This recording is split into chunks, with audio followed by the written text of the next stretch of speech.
Kwe, je m'appelle Katia Rock, je suis Innu de Maliotenam, Québec.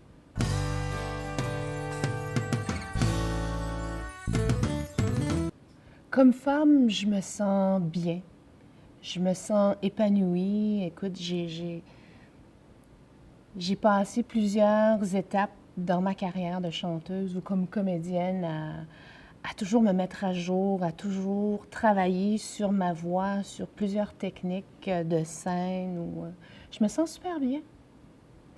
Je trouve que le rôle des femmes autochtones, il y a une émergence qui est en train de se créer, il y a quelque chose qui est en train de se bâtir, mais c'est pas encore assez solide, d'après moi. Et j'aimerais avoir une plus grande place pour les femmes, artistes ou autres, dans la place publique un peu partout. Il y a une émergence qui est en train de se passer. Il y a des auteurs qui sont en train de se tailler une place au Québec. Là, je parle de communauté autochtone. Il y a des artistes. Moi, je suis artiste, fait que je parle beaucoup plus d'artistes. Mais quand je parle de prendre place, c'est pas toujours évident parce que à cause de la loi 101, à cause de notre langue maternelle, et ça, peu importe la nation que tu fais, puis si tu chantes dans une autre langue que le français, c'est beaucoup plus compliqué, je trouve. Le rôle des femmes a beaucoup changé, beaucoup évolué. Quand je pense à ma grand-mère qui est née dans le territoire, à ma mère qui était une parmi tant d'autres du pensionnat, aujourd'hui, on a la chance d'aller quand même loin en études comparativement à d'autres pays, comme je pense au Népal. La femme prend sa place tranquillement. Je vois beaucoup de combats. Beaucoup de combats face aux femmes autochtones du Québec. Je vois beaucoup de persévérance autant de retrouver les anciennes origines et de continuer la transmission encore aujourd'hui. Je parle de l'artisanat, je parle beaucoup de langue qui est en train de disparaître de plus en plus.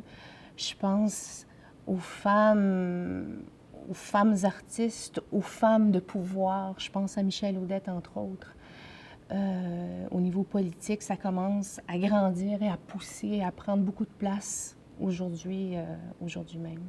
Et ça me rend beaucoup fière. Qu'est-ce que ça fait que le côté matriarcal est parti aujourd'hui? Écoute, je me pose la question parce que je me dis, avant ça, on était un peuple nomade. Aujourd'hui, on est en 2012. Il y a beaucoup de séparation qui se fait. Il y a beaucoup de femmes qui se retrouvent toutes seules. On essaye de vivre du mieux qu'on peut en essayant de transmettre ce qu'on a comme bagage à nos propres enfants. Et ça, c'est pas toujours évident.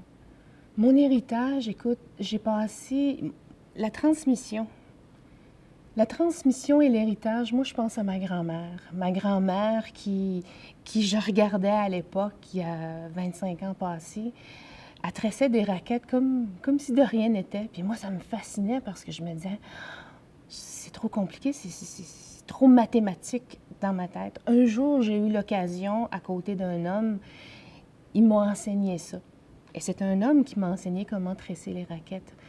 C'est une autre femme qui m'a montré à plisser les mocassins. Aujourd'hui, je peux dire que je fais ça. J'ai une autre femme qui m'a enseigné à tricoter, écoute, des bas de laine, tu sais. C'est drôle à dire, mais je suis fière de ça. Je suis vraiment contente de ce résultat-là aujourd'hui parce que ça me tente. Et à un moment donné, je suis allée voir les aînés pour aller leur demander, entre autres à cause de mon rêve du tambour, et je suis allée voir les femmes qui, elles, avaient reçu le bâton ou le tambour de leur père, parce qu'il n'y avait pas de fils dans cette famille-là. Les femmes m'ont tout expliqué ça, puis m'ont dit, vas-y, t'as fait le rêve, t'as fait ci, t'as fait ça, va. Ça va venir toute seule, le reste va venir toute seule. Un jour, le tambour va venir vers toi, le bâton, la façon de jouer et ce que tu vas transmettre comme message. Pendant plusieurs années, je me suis accompagnée d'une chanson tambour qui était de Cyril Fontaine, de Maliotenam, Nukum. Et j'ai voyagé beaucoup avec ça. Puis plusieurs années après, je suis partie de mon propre gré de mes propres compositions, de mes propres textes. Et ça, aujourd'hui, écoute, c'est ma grande fierté de pouvoir chanter dans ma langue, de pouvoir transmettre ma culture un peu partout. C'est une grande fierté. Je pense à ma grand-mère, je pense à mon peuple. Je ne me dis pas... je me dis pas que je suis la représentante des femmes, mais au moins, le mieux que je peux la transmettre d'une belle façon, je trouve. Oh, il n'y a pas beaucoup d'auteurs, compositeurs, interprètes, mais c'est en train de bouger. On pense à Laura Nicoué, on pense à... Écoute, moi, j'ai eu la chance d'aller dans l'Ouest où j'ai rencontré Alida Kinney-Starr, où j'ai rencontré beaucoup de femmes. Au Québec, on n'est pas beaucoup, mais c'est en train de bouger. Je pense à Jennifer Fontaine, je pense à d'autres femmes comme ça, Elisapie Isaac, qui est aujourd'hui une belle représentante de sa nation, je trouve. Mais c'est en train de bouger. Les femmes commencent à prendre place et commencent à prendre confiance, de dire « je peux ». Et voilà ce que j'ai à dire. Fait que ça, pour moi, c'est une grande fierté aussi. Le modéliste, écoute, moi, j'ai beaucoup de chanteuses parce que j'écoute beaucoup de musique du monde. J'ai eu plusieurs modèles qui étaient espagnols, qui étaient de d'autres cultures, de peuples autres qu'autochtones. Et c'est ça qui m'a maintenue encore artiste, auteur-compositeur aujourd'hui. Tu sais. Je me suis promenée comme ça. Si ça peut aider quelqu'un, si ça peut aider une personne, puis de partager ton chemin à travers ça, si ça peut aider une personne, pour moi, j'aurais fait quelque chose, j'aurais réussi quelque chose. Mais le modéliste comme tel, s'il y a quelqu'un qui aime ce que je fais, je suis heureuse. Si quelqu'un me regarde, puis je me dis, j'ai travaillé fort. J'ai travaillé fort, j'ai étudié, j'ai pris beaucoup de formations dans plusieurs domaines, toujours dans les arts de la scène, à être ce que je suis aujourd'hui parce que je crois en moi. Et ça, d'avoir le feu en soi et de croire en soi, c'est quelque chose que je travaille à tous les jours aussi. Là. Je viens de Maliotenam et pour faire ce que je fais aujourd'hui, ça me prend d'autres tribunes, pas parce que j'en ai besoin, parce que le public est là, parce que j'ai la chance de voyager en Europe, à travers le Québec, dans toutes sortes d'événements aussi. Je retourne dans ma communauté assez régulièrement pour me ressourcer, pour voir ma famille, pour voir mes amis, pour m'imbiber encore de la culture et écouter encore les aînés parler, se raconter. J'ai besoin de ça. Mais je ne me vois pas chanter, de rester dans la communauté, de chanter à longueur d'année, là, je ne me vois pas rester là. Mais je suis fière d'où je viens, je suis fière de mes origines, mais ça me prend ailleurs. J'ai la chance de travailler beaucoup avec d'autres artistes du Québec. Aurélia O'Leary, j'ai la chance de travailler avec une grande auteure aussi de l'Outaouais, qui s'appelle Louise Poirier. Louise Poirier, pour moi, c'est des grandes femmes qui sont encore là, qui me parlent de leur réalité, qui me parlent de leur parcours, qui me partagent leur musique. Et si je les avais pas dans ma vie, écoute, c'est des échanges uniques que tu rencontres et que tu nourris régulièrement.